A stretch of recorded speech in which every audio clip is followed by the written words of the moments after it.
সন্তান যখন এতবার বলছি তাহলে তাকে সাজিয়ে দিতেই হবে। দেখবেন মায়েরা, সন্তানরা যদি একবার বায়না করে বসে তাকে সেটা দিতেই হবে যেভাবে হোক। তাই কি করলেন, পদ্মাবতী বনে গিয়ে পুষ্প চয়ন করে কি করলেন, ধরা চূড়া মালা সব গাঁথলেন, ফুল দিয়ে চূড়া ধরা মালা সব করলেন, দিয়ে কুবেরকে সাজায় দিলেন। কুবেরকে বলছে, দেখ তো বাবা, তোর পছন্দ হয়েছে? হ্যাঁ মাগো, খুব সুন্দর হয়েছে, খুব ভালো লাগছে। ওমা তাহলে এবার আমি আসি। বলছে ঠিক আছে যা। যেই এই বলে চলে যাচ্ছে মা, অমনি পদ্মাবতী সন্তানকে বুকের মধ্যে জড়িয়ে নিয়ে বলছে, বাবা যাচ্ছিস যা, তবে জানিস তো তুই আমার 7 নয় 5 নয় একমাত্র বুকের ধন। বাবা যাচ্ছিস যা, তবে তাড়াতাড়ি খেলা সমাধান করে ঘরে চলে আসবি। ঠিক আছে মা, তুমি চিন্তা করো না। মায়ের ছোট্ট কর দিয়ে মায়ের চোখের জলটা মুছিয়ে দিয়ে কুবের খেলতে চলে যাচ্ছে। বদনে রাম নাম রাম নাম গাইতে গাইতে কেমন ভাবে, রাম সীতাপতি সুন্দর রাম, হরি বল হরি বল। সীতাপতি সুন্দর রাম, তুমি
চলে গেলেন কুবের রাম নাম করতে করতে কোথায়, খেলা খেলতে।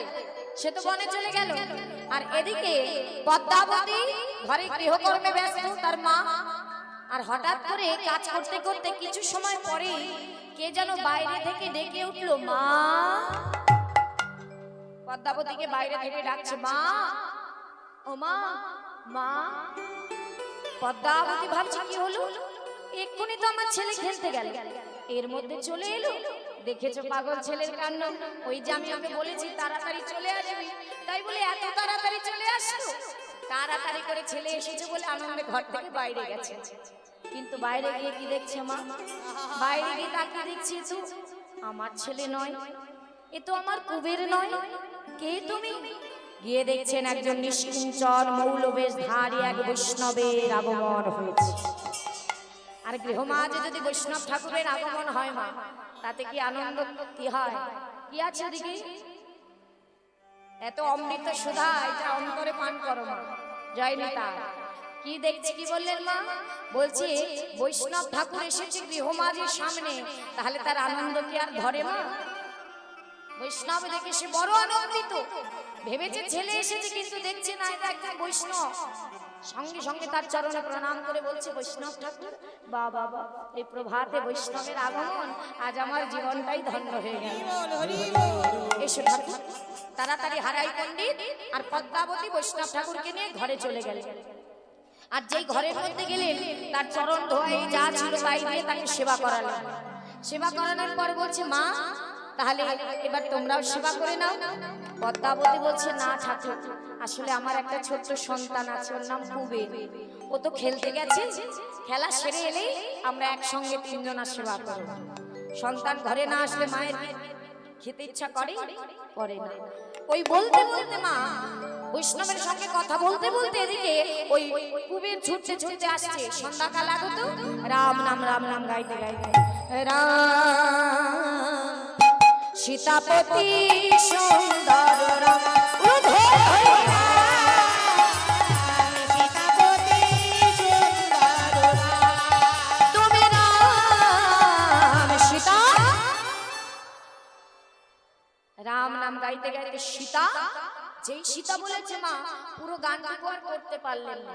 কেন? ওই দরজার সামনে এসে দাঁড়িয়েছে কুবের, আর ওই নয়নটা ঘরের ভেতরে গেছে। দেখছি প্রতিদিন তো এসে দেখে মাতা আর পিতা, কিন্তু আজ আরো কেউ আছে, তাই ছোট সন্তান তো বুঝতে পারেনি। ভান করে তাকিয়ে দেখছি মা আছে, পিতা আছে, তাহলে উনি কে? থমকে গেছে। আর অমনি পদ্মাবতী দেখে বলছে, ওই দেখো ঠাকুর। বলতে বলতে আমার সন্তান এসে গেছে, আই বাবা।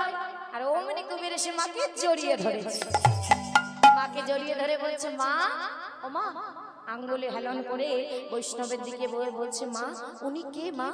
বলছে, বাবা ইনি হলেন একজন নিষ্কিঞ্চন মৌলবেশধারী বৈষ্ণব, ঠাকুরকে প্রণাম কর।